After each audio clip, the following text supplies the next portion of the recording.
Los saludo. Vamos a hacer hoy día la clase número 16 respecto al proceso penal.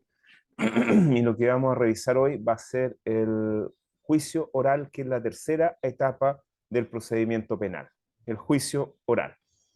A ver, en primer término, lo que hay que indicar respecto del juicio oral es que en sí es la etapa en donde se respetan de mayor forma o tiene una mayor entidad de respeto las garantías constitucionales de juzgamiento. En este juzgamiento penal tenemos que se debe respetar, por supuesto, el principio de inocencia, debe respetar el principio de oralidad, el principio de inmediación y una serie de principios más, como por ejemplo de la prohibición de autoinculparse en el caso del derecho a guardar silencio, etcétera. Esta etapa es una etapa realmente bastante interesante desde el punto de vista procesal penal, pero también es una etapa, por otra parte, que corresponde a una etapa excepcional dentro del proceso o el procedimiento penal. Dentro del procedimiento penal, el juicio oral realmente es excepcional. Existe una tal cantidad de incentivos para no llegar a un juicio oral, como por ejemplo los filtros al inicio que ya revisamos, como el archivo provisional, la facultad de no iniciar, el principio de oportunidad, las salidas alternativas que también se revisaron, como son los acuerdos reparatorios y las suspensiones condicionales. Más aún, esta situación, este derecho que tiene el Ministerio Público al finalizar la investigación cuando no tiene suficiente antecedente para fundar una acusación, que es esto de la comunicación de no perseverar en el procedimiento. eh, esta facultad también que tiene el Ministerio Público en el caso que ya revisamos de la audiencia preparatoria a juicio oral, en donde se le excluye prueba que el Ministerio Público considera importante, fundamental para sostener su imputación, y en este caso si se excluye definitivamente, es decir, apelada a la Corte confirma esta exclusión, el Ministerio Público tiene la posibilidad de pedir el mismo sobreseimiento definitivo en la medida que no está en condiciones de seguir adelante con el juicio. Bueno, y por último, la posibilidad de no ir a juicio oral, eh, más que nada por estos procedimientos especiales, como son el procedimiento simplificado con aceptación de responsabilidad, que realmente no es un juicio, o el procedimiento abreviado, que realmente también podríamos decir que no es un proceso, es fruto de este principio de justicia consensuada, en donde el imputado renuncia al derecho al juicio oral, porque eso también es trascendental. Uno de los principales derechos y garantías que tiene cualquier imputado es el derecho al juicio oral. El juicio oral que, como estamos diciendo en este momento, es la cúspide del procedimiento penal, pero por otro lado, como ustedes ya han podido apreciar, resulta ser excepcional. De hecho, el sistema está creado para que no más del 5% de todas las investigaciones iniciadas lleguen al juicio oral, porque en ese caso el sistema colapsa. También tenemos que determinar que el juicio oral del cual estamos hablando es el juicio oral ante el Tribunal Oral en lo Penal, y existen una serie de juicios orales que por la cuantía son conocidos por un juez unipersonal, que es el juez de garantía. Bueno, dicho todo esto, vamos a pasar a relatar de manera bastante sencilla, además de manera bastante condensada, lo que es el juicio oral. En primer lugar, ya vimos que es una de las garantías esenciales del imputado tener derecho a un juicio oral. Eso es lo primero. Eso es lo primero. Garantía que, como ya hemos indicado, puede ser renunciada a través de los procedimientos, por ejemplo, abreviado o el procedimiento simplificado con aceptación de responsabilidad. Eso es lo primero. En segundo término, vamos a la estructura. ¿Cuál es la estructura de cualquier juicio oral? La estructura del juicio oral, por lo menos ante el Tribunal Oral lo Penal, eh, es la siguiente. Una vez recibidos los antecedentes desde el juzgado de garantía al tribunal oral en lo penal, porque también hay que hacer presente que existe una vinculación de competencia entre el tribunal, entre el juzgado de garantía y el tribunal oral en lo penal, porque ciertos juzgados de garantía están vinculados con ciertos tribunales orales en lo penal. Bueno, recibido los antecedentes, que los antecedentes son más que nada el auto de apertura de juicio oral, es lo único que recibe el tribunal oral en lo penal, bueno, las grabaciones de la audiencia preparatoria y el auto de apertura y las actuaciones, más que nada el auto de apertura es lo que se recibe, con eso tiene que actuar el tribunal oral en lo penal. Existen estas actuaciones previas, y las actuaciones previas son principalmente determinar la sala que va a conocer del juicio oral con los determinados jueces que van a conocer de ella y señalar un día y una hora para el juicio oral. Eso es lo previo. Obviamente, frente a esta situación, existe la posibilidad por parte de las partes, en este caso estamos hablando de partes, ya estamos frente a un juicio propiamente tal, hablemos de parte y no de interviniente. En este caso, las partes pueden solicitar a través de su abogado las implicancias o recusaciones que el caso requiera. Esto es muy trascendental porque hay casos en que los jueces de garantía que han conocido, por ejemplo, de determinadas, por ejemplo, la etapa intermedia, por ejemplo, han conocido prisiones preventivas o han tenido antecedentes, han debido conocer antecedentes de este proceso a propósito de la toma de ciertas decisiones, muchas veces son nombrados jueces orales en esos tribunales orales que van donde se va a desarrollar el juicio. Y en este caso ya habría una causal de implicancias de haber dado su opinión acerca del conflicto. Bueno, terminado estas actuaciones previas, tenemos que llegar el día del juicio oral. El día del juicio oral, el juez presidente lo primero que va a hacer va a determinar si existen todos los intervinientes que deben estar presentes para desarrollar el juicio oral. Bueno, ¿y cuáles serían estos intervinientes o partes realmente que deben estar presentes para la realización del juicio oral? Bueno, muy sencillo. Obviamente tiene que estar presente el imputado, porque él va a ser juzgado, él o los imputados.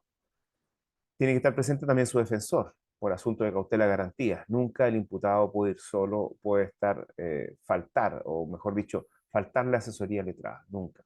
Tiene que ir el Ministerio Público, que es el que sostiene en este caso la acción y la pretensión penal. ¿Qué pasa con el querellante y la víctima? Bueno, en cierta medida vamos a la víctima primero. La víctima realmente, si no se querella, no es parte, tendría derecho a asistir, pero no podría participar en el juicio oral, no podría hacer preguntas, no podría presentar incidencias, etcétera. Tiene un derecho, si bien extraño, que le da el Código Procesal Penal, que es recurrir de la sentencia absolutoria. Pero bueno, ese es un derecho que se le dio, a pesar de no haber participado en el juicio oral, incluso.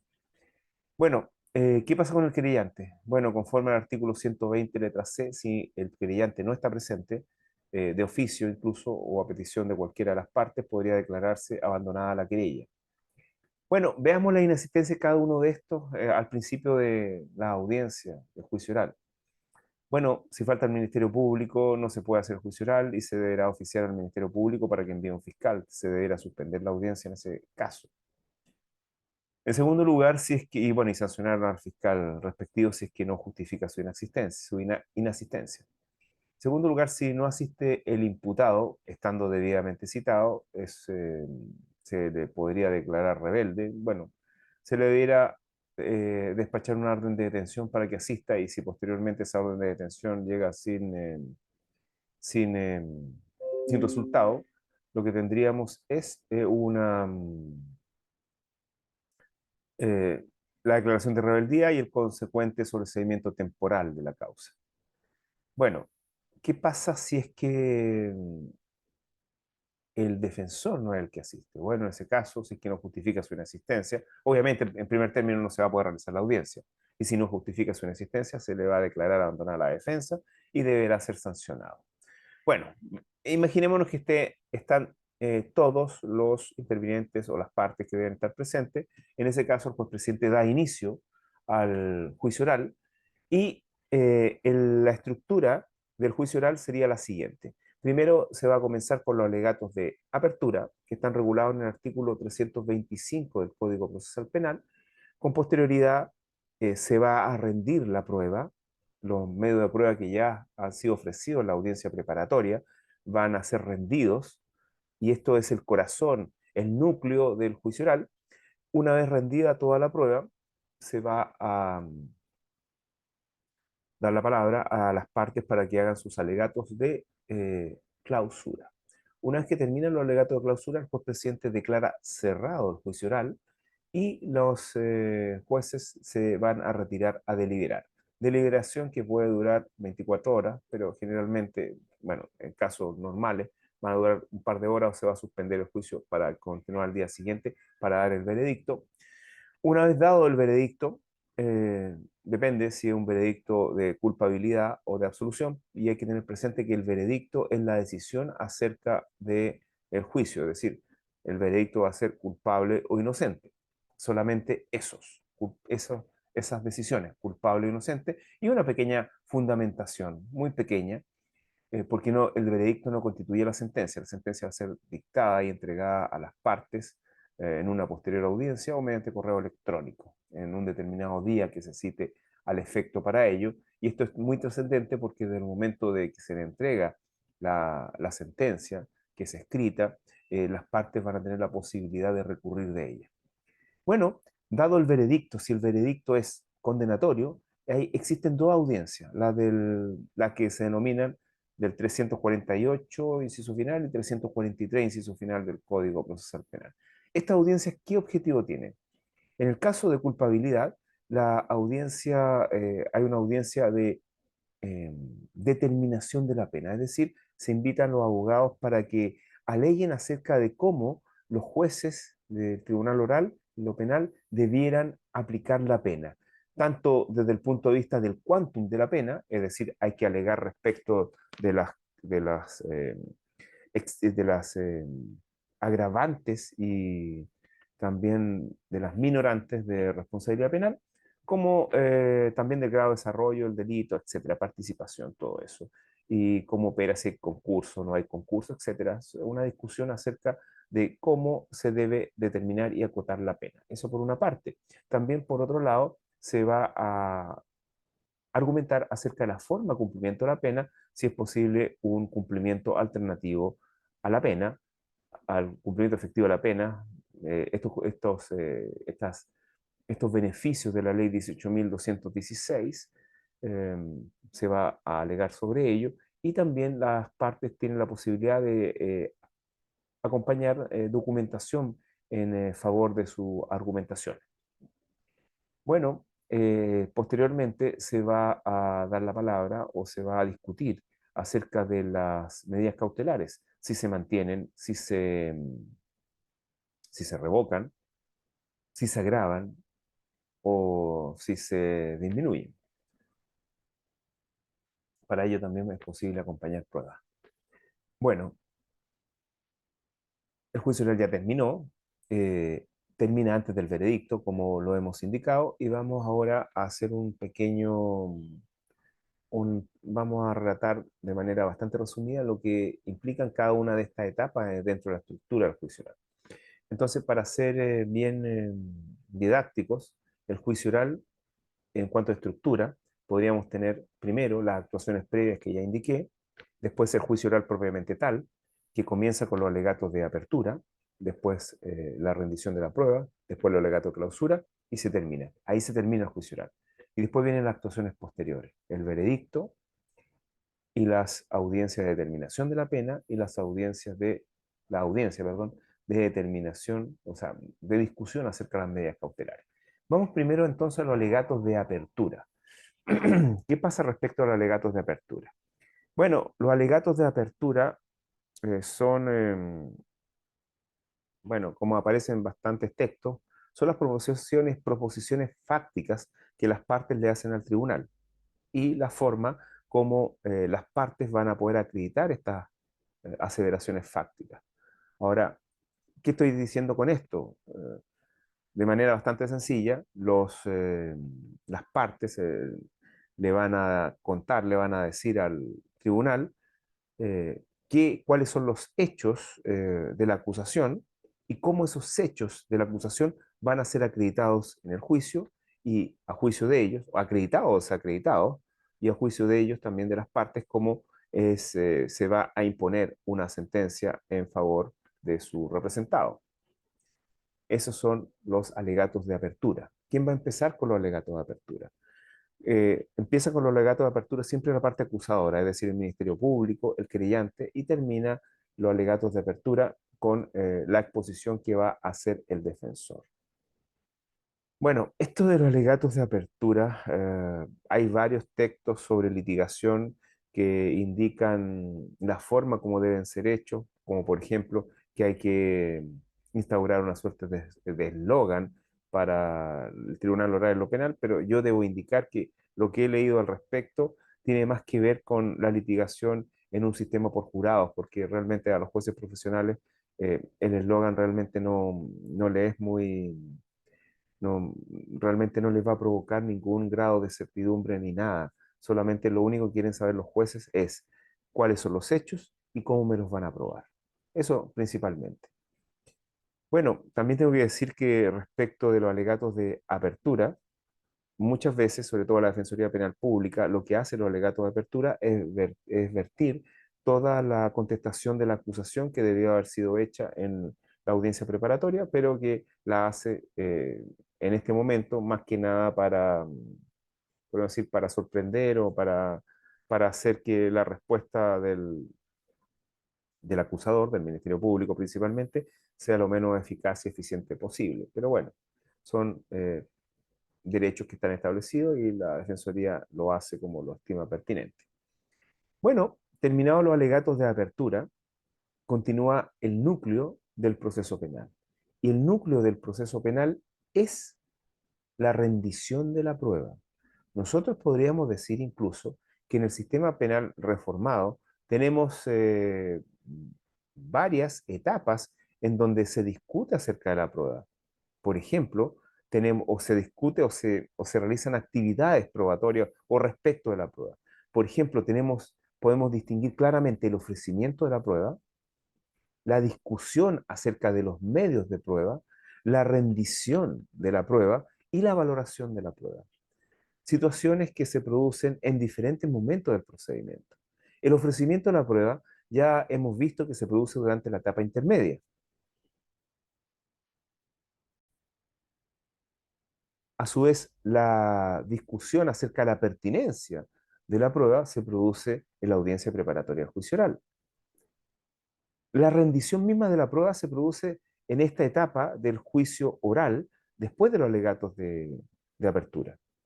Y la valoración de la prueba se va a producir ya entre el veredicto, podríamos decir, al término del juicio oral y durante el veredicto y la dictación del fallo propiamente tal, que va a ser enviado a las partes.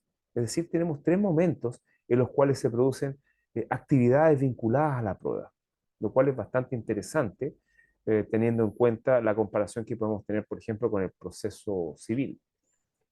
En este caso, la actividad probatoria es mucho más compleja que en el proceso civil. Bueno, eh, ¿qué pasa con la prueba? ¿Con quién rinde primero la prueba? Al igual que los alegatos de apertura, la prueba primero es rendida por la parte acusadora, el Ministerio Público, el querellante, y al final la defensa. Los medios de prueba, ¿en qué orden son rendidos? Realmente no hay un orden establecido por la ley, sino que son la propia parte la que va a decir, les va a decir en cada inicio de actividad de probatoria durante el juicio oral, que en cierta medida, qué le tiene preparado al tribunal oral en lo penal en la jornada de hoy. Y tiene que ver muchas veces con la disponibilidad de los medios de prueba.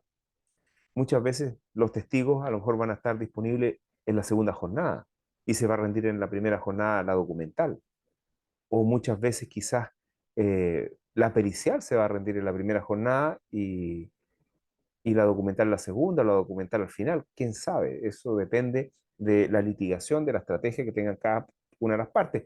Pero en general, nosotros podríamos decir que lo normal es que se rindan los documentos primero, porque una vez rendidos los documentos es posible que los testigos puedan ratificarlos o puedan declarar acerca de ellos si es que ellos han participado en la confección de dichos documentos, etcétera. Algunos libros sobre litigación dicen que hay que empezar con un medio de prueba fuerte y terminar con otro medio de prueba fuerte, potente. Pero bueno, eso es materia de litigación y no en materia de este curso de procedimiento penal. Bueno, ya hemos visto el orden en que se rinde la prueba y ahora vamos a ver la valoración de la prueba. Y también los medios de prueba, en general los medios de prueba. A ver, hablemos sobre los medios de prueba en general. En materia procesal penal, tenemos que, por primera vez en Chile, se estableció la libertad respecto de los medios de prueba. ¿Qué significa esto? Significa que, eh, haciendo mía una máxima jurídica del siglo XVI, del jurista Jeremías Bentham, todo lo que prueba es prueba, aunque no sea dogmáticamente un medio de prueba. ¿Qué significa? Significa que cualquier instrumento, cualquier medio principalmente, que pueda acreditar un hecho dentro del proceso, puede ser tomado como un medio de prueba. Esta libertad de medios de prueba es bastante interesante porque quizás se asomó un poco en las últimas reformas que se hicieron al Código de Procedimiento Penal, en que se establecieron la posibilidad de que los medios de prueba audiovisuales pudieran ser, o sea, es decir, las grabaciones audiovisuales y de audio, fundamentalmente, pudieran ser medios de prueba en el proceso penal antiguo. Ya eran medios de prueba, pero se tuvo que establecer con una reforma. Pero aquí esto es mucho más amplio, porque tenemos que cualquier medio que sirva para acreditar un hecho va a ser un medio de prueba. Y en este sentido, podemos pensar que un medio de prueba que no existe al momento, por ejemplo, de la dictación del Código Procesal Penal, puede ser actualmente un medio de prueba, o un medio de prueba que quizás tampoco, o un medio, más que medio de prueba, un medio que no exista en el momento de iniciarse la investigación penal o iniciarse el proceso penal, no exista, después exista y se pueda rendir. Estamos hablando que obviamente debe ser ofrecido, debe existir el medio de prueba al momento del ofrecimiento de la prueba. Es decir, el Ministerio Público al momento de presentar su acusación, el querellante al momento de adherirse a ella y el defensor al momento de defenderse en la audiencia preparatoria judicial o la víspera. Al respecto, por ejemplo, es importante tener presente que existe un medio de prueba que, que es más que una reproducción, más que un medio de reproducción de un hecho, como por ejemplo las reconstituciones que se pueden hacer vía computacionalmente a través de un programa de un accidente de tránsito, en donde podemos introducir al computador, al programa propiamente tal, la velocidad de los móviles, la masa de aquellos, el peso, el volumen, la dirección, etcétera, en la calzada, el viento, etcétera, muchas variables, y poder acercarnos a lo que fue realmente el accidente o cómo se pudo haber producido. Y eso realmente no es un video, no es un audio, no es una fotografía, es más que eso, es un medio de prueba independiente de esos medios de prueba audiovisuales. Entonces es interesante cómo la legislación moderna introdujo esta libertad en los medios de prueba. Libertad que tengo que decir por lo demás que fueron introducidas en todas las posteriores reformas, familia, laboral y actualmente en el Código Procesal Civil que está en discusión en el Congreso. Bueno, esa es la libertad de los medios de prueba, lo cual es bastante interesante. ¿Y qué pasa con la valoración? Aquí también hubo una novedad. Digo novedad porque realmente, si bien existían algunas leyes que establecían mayor ductibilidad al juzgador para valorar la prueba, como por ejemplo la ley de tránsito, que ya establecía que la valoración de los medios de prueba iba a ser a través de la sana crítica, por ejemplo, una ley del año 84, es decir, de 1984, nuestro Código Procesal Penal del año 2000. El Código Procesal Penal fue un paso más allá y estableció el sistema de valoración de prueba en libertad. La prueba en el proceso penal se valora de manera libre, en libertad. Ahora, se tiende a confundir por la fundamentación de los fallos la forma de valorar la prueba en el sistema procesal penal, porque se indica que la valoración es conforme a la sana crítica, lo cual no es así. Sin embargo, la sana crítica tiene que ver en la valoración del proceso penal. Bueno, ¿y cómo ocurre esto? ¿Qué pasa aquí en esta situación? Efectivamente, existe libertad para valorar los medios de prueba en el proceso penal, pero existe un límite al respecto. Y el límite está dado por la sana crítica. Esto está regulado en el artículo 297, inciso primero del Código Procesal Penal, en donde se indica que la prueba se valorará en libertad o libremente, pero nunca podrá contradecir las leyes de la lógica, los conocimientos científicamente afianzados y las máximas experiencias. Y también se agrega que debe valorarse todos los medios de prueba rendidos.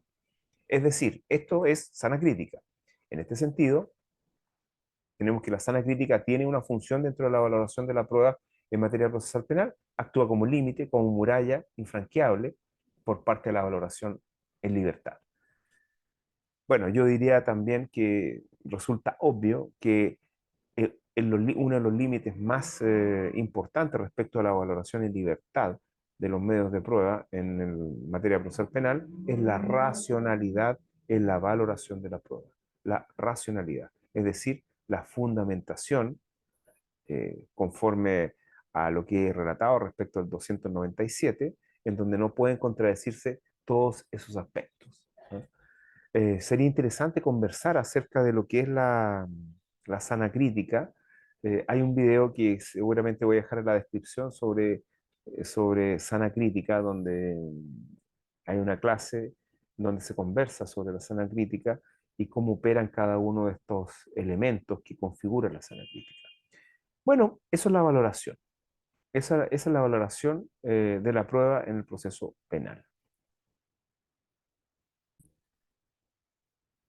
Bueno, ahora me voy a referir a un medio de prueba en particular. No puedo referirme a mayores medios de prueba porque realmente el tiempo no da para ello, que es la testimonial. ¿Por qué razón? Fundamentalmente por tres razones. La primera razón es porque es el medio de prueba que está más regulado en el Código Procesal Penal. La segunda razón es que el juicio oral realmente de lo que trata es de la testimonial. De eso trata el juicio oral, de la testimonial.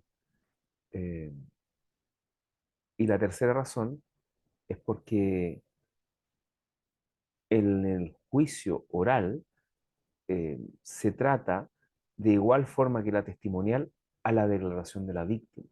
Es decir, la víctima es un testigo más dentro del proceso penal, pero obviamente con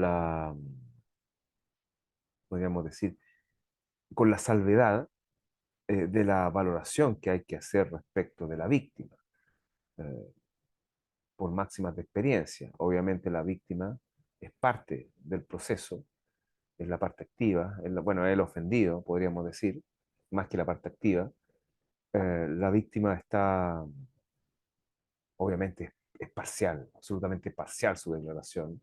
La víctima, la declaración de la víctima debe ser tomada con bastante cuidado.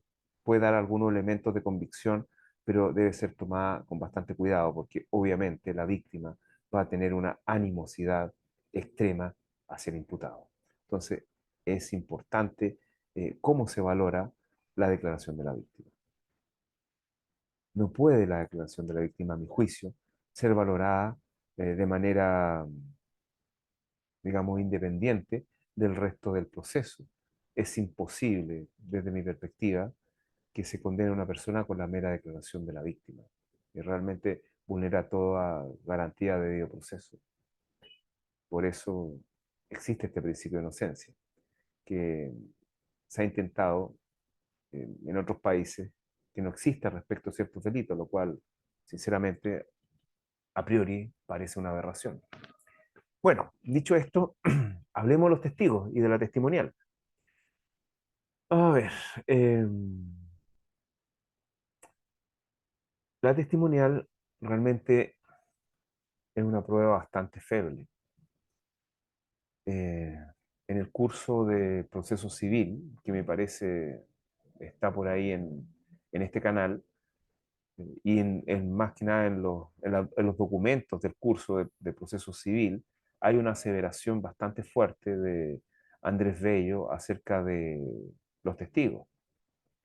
Eh, Obviamente estamos hablando del proyecto de Código Civil, en donde los testigos aparecen realmente bastante menoscabados. Eh, no se cree mucho en los testigos desde el punto de vista civil, del proceso civil. Sobre todo en el tiempo del siglo XIX, los testigos eran realmente personas que eh, realmente podría estar muy influenciado su testimonio, sobre todo si eran personas menesterosas. Bueno, les invito a leer el texto que está en el canal, o sea, perdón, mi página web. Pero bueno, pero desde el punto de vista penal, desde el punto de vista penal, ¿qué pasa con los testigos? Desde el punto de vista penal, la testimonial también es bastante compleja. ¿Por qué razón? Y voy también a indicar lo que siempre digo en el curso de proceso civil. El testigo, respecto al testigo, hay tres eh, situaciones que lo pueden convertir en un mal testigo o definitivamente en un delincuente. Es decir, en una persona que miente, bueno, miente, es decir, entrega información errada o falsa de manera dolosa al tribunal. Bueno, vamos a la primera, al primer momento. Está primero la percepción. La percepción. Yo, por ejemplo, si les preguntara a ustedes qué hicieron no sé, el 1 de diciembre es decir, hace cerca de una semana, el 1 de diciembre del 2022, ¿qué hicieron a las 9 de la mañana? ¿Se acuerdan? ¿Qué hicieron a las 10? ¿Qué hicieron en el transcurso de todo el día? ¿Qué desayunaron? ¿Qué almorzaron? No se van a acordar. Eso, la primera etapa es la etapa de la percepción. Un testigo que no percibe, perdón, y es lo que estoy diciendo de respecto a la segunda etapa también, un testigo, si no percibe bien los hechos, es un mal testigo, no sirve. Es un testigo que su testimonio no va a valer mucho o quizás nada. Una persona puede estar presente al momento de un hecho, pero no estar con su sentido en ese hecho. Y en ese caso, la percepción falla. También porque no le toman asunto, es decir, no le toman importancia a lo que está pasando. La percepción falla. ¿Qué pasa después que el testigo puede tener una buena percepción, excelente percepción, pero qué pasa con la, el almacenamiento de esa información, con el recuerdo? Y ahí me remito a lo que ya les dije. Ustedes no se acuerdan lo que hicieron quizás ayer, en todo el día, no podían hacer una bitácora de lo que hicieron en el día. Entonces, ese también es un mal testigo. Ahora, si fue algo impresionante lo que pasó y lo que va a declarar, hay que tener presente que entre el inicio, digamos, el hecho y el inicio de la investigación y el momento en que se va a desarrollar el juicio oral, pueden haber pasado 2 años, 3 años, 5 años, 9 meses.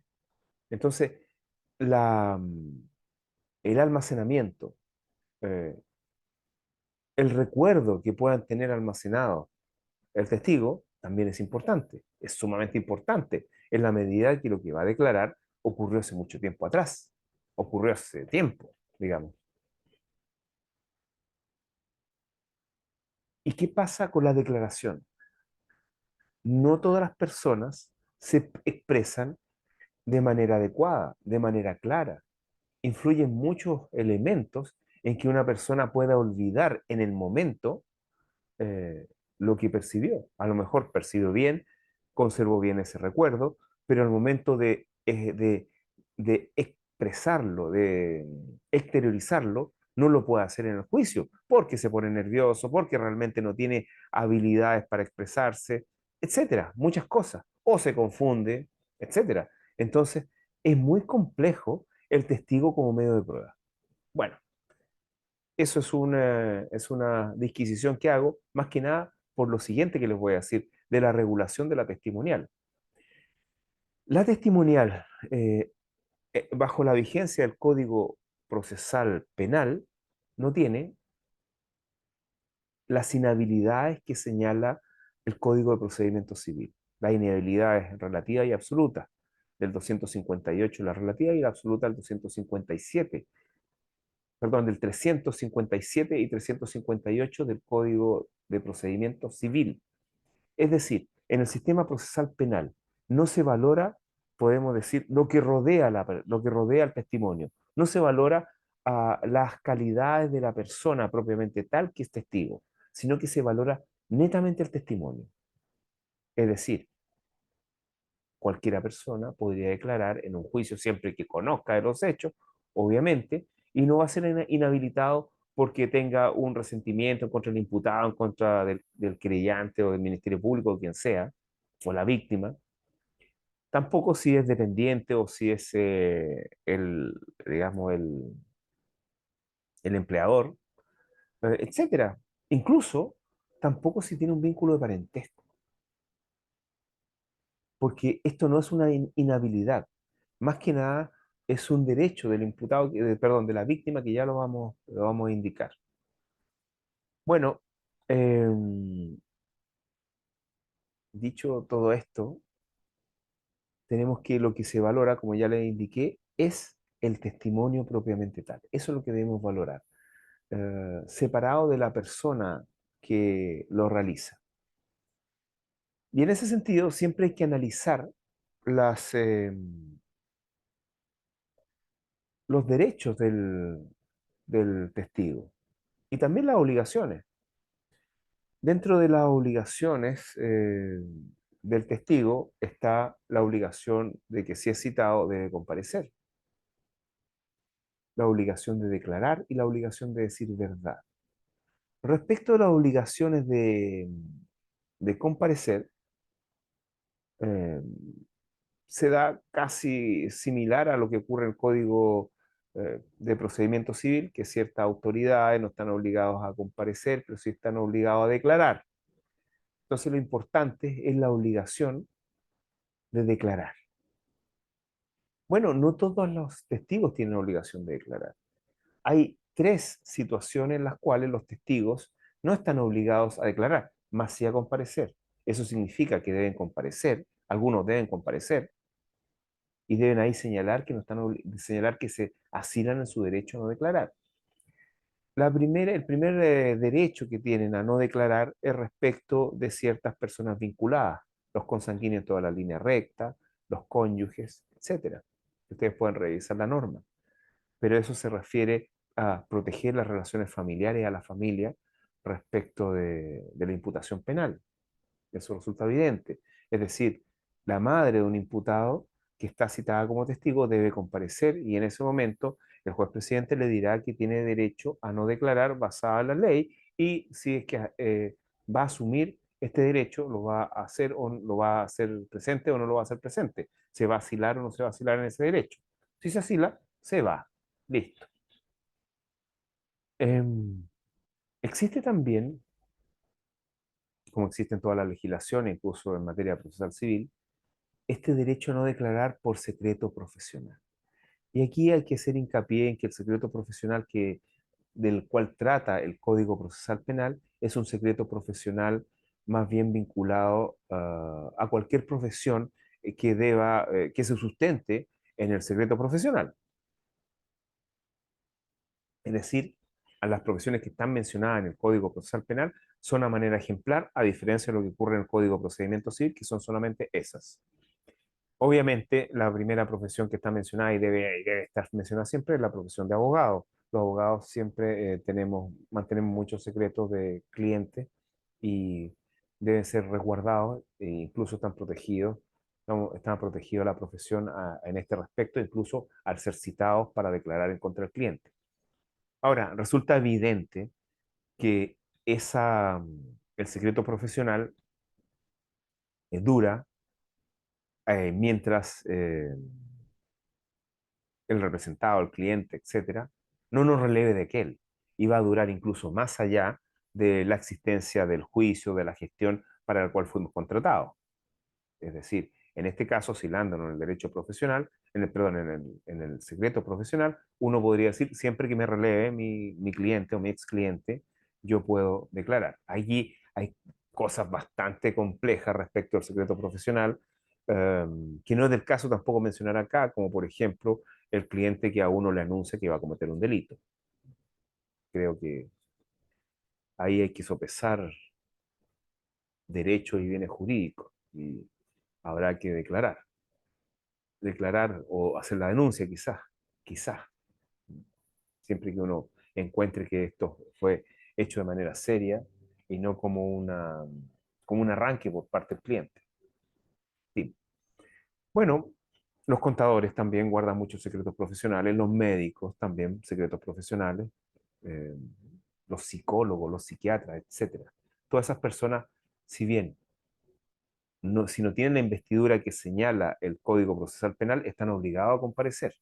Sin embargo, cuando comparecen y van a declarar, pueden asilarse en el derecho profesional a no declarar. Ojo, en este caso el Código Procesal Penal señala que el secreto profesional tiene la extensión vinculada al secreto profesional. ¿Qué quiero decir con esto? Que pueden haber actuaciones o pueden haber información que no esté vinculada al secreto profesional y respecto de eso uno debiera declarar. Bueno, al respecto también hay situaciones en las cuales oficinas de abogados han sido allanadas, ¿no? Y bueno, también es interesante, sería interesante conversar de eso, pero bueno, el tiempo no da para eso. Quizás en otro tipo de curso, sí, o quizás en una cápsula o algún posterior video. Bueno, ese es el secreto profesional. Y por último, existe la posibilidad de no declarar, denominada autoincriminación. ¿Qué significa esto? Esto significa que en el caso en que con mi declaración como testigo me estoy autoincriminando o me puedo autoincriminar, debiera asilarme en ese derecho a la no autoincriminación. Son situaciones en que, por ejemplo, eh, una persona citada como testigo, como testigo ante el fiscal, y en ese momento, siempre, si en ese momento va sin abogado, porque es testigo, no tiene derecho a asistir con abogado, si es testigo. En ese momento, todo lo que declare no puede ser tomado por el fiscal si es que la citación fue como testigo. Y para poder ser tomado como prueba, es necesario, como elemento probatorio y posterior prueba en el juicio oral, es necesario que el fiscal le comunique a este testigo que desde este momento está declarando en calidad de imputado y por lo tanto tiene todos estos derechos y venga con un abogado o renuncia al derecho a guardar silencio. Bueno, la otra cosa importante respecto de la prueba testimonial es la forma de interrogatorio. Y esto es bastante trascendente, porque hasta la dictación del Código Procesal Penal no existían formas de interrogar prohibidas, por lo menos por la ley, sino que solamente existían formas de interrogar eh, prohibidas por vía doctrinaria, como eran las preguntas inductivas o sugestivas en materia civil, que por vía doctrinaria estaban prohibidas, pero no había un texto en el cual se apoyaran para, para invalidar ese tipo de preguntas. Bueno, el Código Procesal Penal, en el artículo 330, establece las formas de interrogación prohibidas. Y son principalmente tres formas en que no puede ser interrogado un testigo. La primera son las preguntas sugestivas o inductivas. La segunda, las que coaccionan ilegítimamente al testigo. Y las terceras, las preguntas engañosas o poco claras. ¿Por qué están prohibidas este tipo de interrogatorio o esta forma de interrogar a un testigo? Están prohibidas porque su único objetivo no es allegar prueba al proceso, sino que es eh, incomodar, eh, engañar, confundir o allegar prueba, allegar elementos probatorios que no emanan del testigo. Me explico. Vamos primero a las preguntas sugestivas o inductivas. A ver, ¿por qué están prohibidas? ¿Y cómo están prohibidas? Lo primero, hay que indicar cuál es una pregunta sugestiva o inductiva. La pregunta sugestiva o inductiva es aquella pregunta en que su propia estructura contiene la respuesta. Y en este caso, con un sí, el testigo hace suyo todo el material probatorio que introdujo el abogado que hizo la pregunta. Eh, Uno, si pudiera decir dónde están las preguntas sugestivas o si hay un ejemplo de pregunta sugestiva, es, por ejemplo, yendo al sistema civil, al proceso civil, las preguntas hechas en sobreposiciones de manera asertiva, que dice el código, es decir, para que diga el testigo como cierto y efectivo qué. Ahora, el interrogatorio en materia penal es un interrogatorio hecho de manera informal, con lo cual no estoy queriendo decir que se hace de manera totalmente informal, se hace en términos respetuosos y en los términos que corresponde a un tribunal, pero sin fórmulas sacramentales. A eso me refiero de manera informal, es decir, señor testigo, dígame esto otro, etcétera.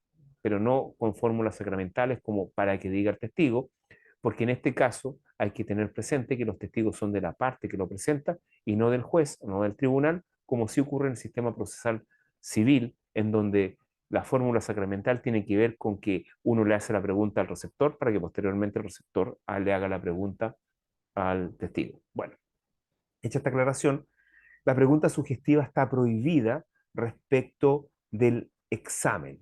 ¿Qué quiero decir con el examen? Quiero decir con aquella interrogación que hace la parte que presenta al testigo, por razones obvias, porque hubo posibilidad de que se pudieran poner de acuerdo en esta situación. Entonces, las preguntas hechas en términos sugestivos están prohibidas respecto del examen, es decir, respecto al testigo que yo presento como parte.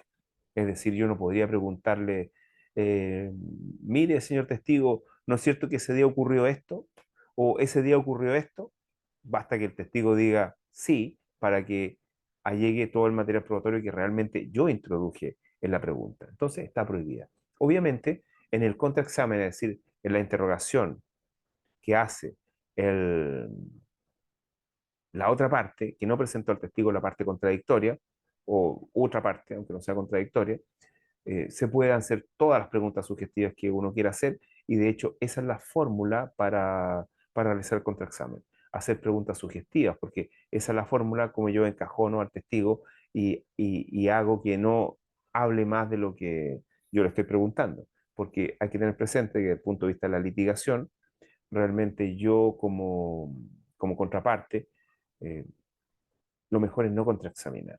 Miren lo que estoy diciendo, no hacer ninguna pregunta porque respecto a las preguntas que puede hacer, sobre todo las interrogativas, yo no controlo lo que va a decir el testigo. Por lo tanto, la única, y realmente, si yo hago un contraexamen es porque el testigo algo dijo que me perjudicó y yo puedo solucionar esto con un contraexamen inductivo, es la única fórmula para que no se salga de los márgenes que yo le planteo como interrogador. Bueno, esa es la primera fórmula prohibida. En ese sentido que ya le he indicado, no está absolutamente prohibida, solamente en el examen. Bueno, ¿cuáles son las preguntas que coaccionan ilegítimamente al testigo? Bueno, son todas aquellas preguntas hechas en términos violentos, incluso con un tono violento. Hay por doctrina, hay preguntas en donde se coacciona legítimamente al testigo, en donde se le preguntan cosas que no tienen que ver con el proceso, que también hay otra fórmula de eliminar la pregunta hecha. Se coacciona legítimamente al testigo cuando le preguntan a lo mejor cosas íntimas que lo van a poner incómodo y que no tienen que ver muchas veces con el proceso o la forma como yo manejo el interrogatorio. Por ejemplo, la pregunta sobre pregunta, que es aquella pregunta en donde el testigo no ha terminado de declarar todo, pero yo veo o me doy cuenta que dijo algo que realmente no es coherente y le hago la pregunta encima. Entonces, lo único que estoy haciendo con eso es coaccionándolo para que se pongan nervioso más que nada. Nada. Y por último, las preguntas engañosas. Obviamente, las preguntas, tanto que coaccionan legítimamente al testigo como las engañosas, están prohibidas siempre. pero obviamente la parte que presenta el testigo es muy difícil que haga este tipo de preguntas, sobre todo las que coloco accionan. Ahora, las preguntas engañosas son aquellas en que el único objetivo que se busca es confundir al testigo, engañarlo. Como por ejemplo el caso en que yo le pregunto a un testigo, a ver, señor testigo, generalmente en el contraexamen, tengo estas dos fotos. ¿Cuál es la foto del vehículo que usted vio al momento del choque? Choque que se está discutiendo acá porque hubo un fallecido. A ver, ¿cuál de estas dos fotos? Y va a tender el testigo a decir, a elegir una de ellas. Y si después yo le digo, ¿sabe? No era ninguna de ellas. Lo estoy engañando. Lo único que quiero hacer es quitarle valor a su declaración, dejarlo como una persona que se confunde, dejarlo como una persona que no retuvo, etcétera, o que no percibió. Es la típica pregunta eh, engañosa o hecha en términos poco claros. Las preguntas hechas en términos poco claros son preguntas que lo único que buscan es hacer que el testigo se confunda y se pierda, eh, y el testigo se pierda en su relato. Y es una pregunta típica de las preguntas engañosas, aquellas preguntas formuladas primero con una introducción, después con un desarrollo y después con una conclusión. Es ridículo. Eso no es una pregunta, es más bien un relato. Es decir, le hago un relato primero al testigo y después le pregunto, cuando el testigo no ha podido retener todo lo que se dijo al principio. Esas preguntas son obviamente prohibidas. Ahora, ¿cuál es la fórmula para que no se haga la pregunta? La fórmula es la siguiente. Siempre los jueces, el juez presidente va a instruir a los testigos diciéndole, mire, señor testigo, bueno, le va a tomar juramento previamente, eso es importante, y le va también a señalar que no puede mentir porque tiene una pena. El mentir es un delito. Bueno, les va a decir, miren, ustedes van a ser interrogados por los abogados de las partes y ustedes, cada vez que sean interrogados, no contesten inmediatamente, sino que esperen 2 o 3 segundos y después contesten. Si escuchan la palabra objeción antes de esos 3 segundos, ustedes no contestan. Bueno, esa es la fórmula, objetar. ¿Por qué razón? Porque es sugestiva, porque es eh, engañosa, porque coacciona e incluso también hay preguntas que están prohibidas por doctrina, que tienen que ver con la impertinencia de la pregunta, es decir, porque la pregunta no tiene que ver con los hechos que están siendo discutidos en el proceso penal. Por ejemplo, las preguntas de opinión. Los testigos declaran sobre hechos, no sobre opiniones, salvo que sean peritos. Las preguntas de especulación que son preguntas en donde a los testigos se les pide que lleguen a una conclusión cuando ellos solamente declaran acerca de hechos. Las preguntas impertinentes obviamente también están dentro de este catálogo y también las preguntas irrelevantes, aquellas preguntas que no tienen que ver con, si bien pueden tener que ver con los hechos, pero son irrelevantes respecto del hecho propiamente tal, ¿no? Bueno, por último, hay que hablar de el grado de convicción que tiene que tener el juzgador para condenar. Y en este sentido, el Código Procesal Penal no innovó, no innovó. Em, esto se encuentra regulado en el artículo 340 del Código Procesal Penal. Y cuando digo que no innovó, eh, lo que tomó fue la evolución de 200 años aproximadamente de evolución que tuvo el concepto que voy a indicar en el derecho anglosajón, especialmente en el derecho estadounidense, que es la duda razonable. En este caso, eh, la convicción que se tiene que tener, que tiene que tener el juzgador, el tribunal oral o penal para condenar, es que no exista al menos una duda razonable, es decir, debe llegar a un grado de convicción más allá de toda duda razonable. Si comparamos el grado de convicción que existe ahora, esto de más allá de toda duda razonable, con el grado de convicción que tenía el juez del crimen en el sistema antiguo, que estaba dado por el artículo 456 bis del Código de Procedimiento Penal, que decía que nadie puede ser condenado por delito, sino cuando el tribunal que lo juzgue haya adquirido por los medios de prueba legal la convicción de que realmente se ha cometido un hecho punible y que en él ha correspondido al procesado, en este caso, una participación culpable y penada por la ley. Eso es lo que se llamaba antiguamente la convicción moral absolutoria, que tenía que ver con la convicción íntima que, a la cual llegaba el juez. Y todo esto teñida o toda esta incentivada por el bien, el mal que podía hacerle al procesado con una condena injusta. Es decir, había una suerte de, eh, bueno, ¿cómo se llama? Una convicción moral absolutoria. Es decir, si yo como ser humano no me convenzo de que es culpable, que se cometió un delito, que le ha correspondido una participación culpable, etcétera, yo tengo que absolverlo, ¿no? Aunque los medios de prueba me indiquen otra cosa. Miren lo que estoy diciendo. Aunque los medios de prueba me indiquen otra cosa, pero yo como ser humano no, esos medios de prueba no son suficientes, no me convencen íntimamente. Algo así como la prueba en conciencia, podríamos decir. Claro, realmente la prueba en conciencia es la valoración de prueba en conciencia el sistema penal antiguo. Ahora, en el sistema penal reformado existe esta duda razonable. Bueno, pero tenemos el problema de qué es la duda razonable. A pesar que ese problema ya fue resuelto hace más de 200 años, ha ido siendo resuelto por la jurisprudencia estadounidense. Entonces, no es tan complicado. Hay muchos conceptos de duda razonable, dentro de los cuales los más asibles para las personas, para el vulgo, son esto de una duda razonable, es aquella duda que me haría omitir una actuación frente a una decisión en mis actividades o negocios importantes en la vida. Eso es una duda razonable. Imagínense imagínense cualquier duda razonable, o sea, cualquier duda que le haría no comprar un inmueble, por ejemplo. Así se puede uno ver eh, qué puede ser una duda razonable.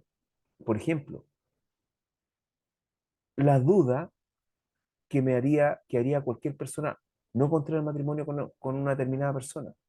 Eso es una duda razonable. Ahora, existe que está en el material por lo demás, una definición de duda que fue tomada de un juez inglés de la Cámara de los Lores, el juez Denning, en 1947. ¿Qué dijo acerca de la duda razonable? Dijo, cito textual, no se necesita alcanzar la certeza, es decir, el juez no necesita estar 100% seguro, pero se debe tener un alto grado de probabilidad. La prueba más allá de toda duda razonable no significa una prueba más allá de la sombra de la duda. Con esto quiere decir que la duda razonable no significa que yo no tenga dudas. Yo puedo tener dudas, porque la ley dejaría de proteger a la comunidad si admitiera posibilidades fantasiosas para reflejar el curso de la justicia. ¿Mm? Si la evidencia es tan fuerte contra un hombre como para dejar solo una posibilidad remota en su favor que puede descartarse con la frase, por supuesto es posible, pero ni siquiera en el menor de los casos, el caso queda demostrado más allá de toda duda razonable, pero nada menos que eso será suficiente. ¿Se dan cuenta? Es decir, una condena penal respecto de un condenado penal no significa que el juez no tenga dudas respecto a la condena. Significa que la duda que tiene no es de tal entidad que le hace absolver. Con esto también quiero decir, y esto es muy importante, porque en el derecho estadounidense queda patente, porque en Chile una persona que es absuelta es una persona inocente. En cambio, en Estados Unidos, una persona que es absuelta en un juicio penal es declarada no culpable. ¿Qué significa eso? Que puede ser culpable, pero no alcanzamos en la certeza, el grado de certeza de derrotar todas las dudas razonables. Pero puede ser culpable. Lo que pasa es que es declarado no culpable para efectos penales, lo cual me parece que es como más decidor de lo que realmente ocurre en un proceso penal. En un proceso penal es muy difícil obtener una condena porque el grado de convicción que tengo que tener o el grado de acercamiento a la certeza que tengo que tener como juez es bastante alto. Incluso hay libros que tratan sobre esto, uno, dos, un par de libros, en este momento me recuerdo de uno, que dice que en materia procesal penal, el grado de certeza que tienen que tener los jueces para condenar, estamos hablando de un grado de certeza de acerca de estar seguro de próximo al 90%, es decir, un grado bastante alto. En cambio, en materia civil, lo que yo necesito es un 50 más 1, es decir, creerle más al demandante que creerle al demandado. Es el grado de certeza. Pero en materia penal es bastante importante el grado de certeza que se debe alcanzar con esta duda razonable, ¿no? Bueno, bueno, también hay fallos de la Corte Suprema que se han referido a aquellos que están en el material eh, que está disponible para ustedes en las clases, que yo se lo pasé a mitad, perdón, al principio de la clase, y también en mi página web como Proceso Penal 2022. Bueno, plazo para dictar sentencia.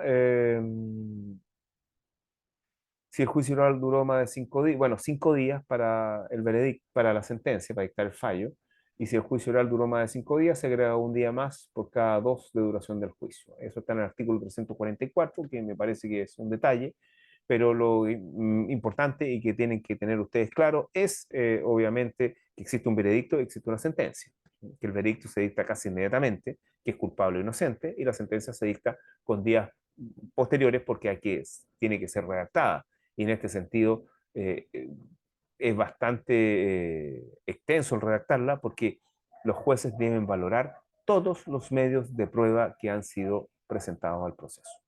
Bueno, con esto termino la clase de proceso penal, del juicio penal propiamente tal, y si tienen alguna duda me la pueden hacer llegar a través de la caja de comentarios o a través de correo electrónico, etcétera. Bueno, me despido, que estén muy bien y espero que les haya gustado esta clase y la pueden comentar. Hasta luego.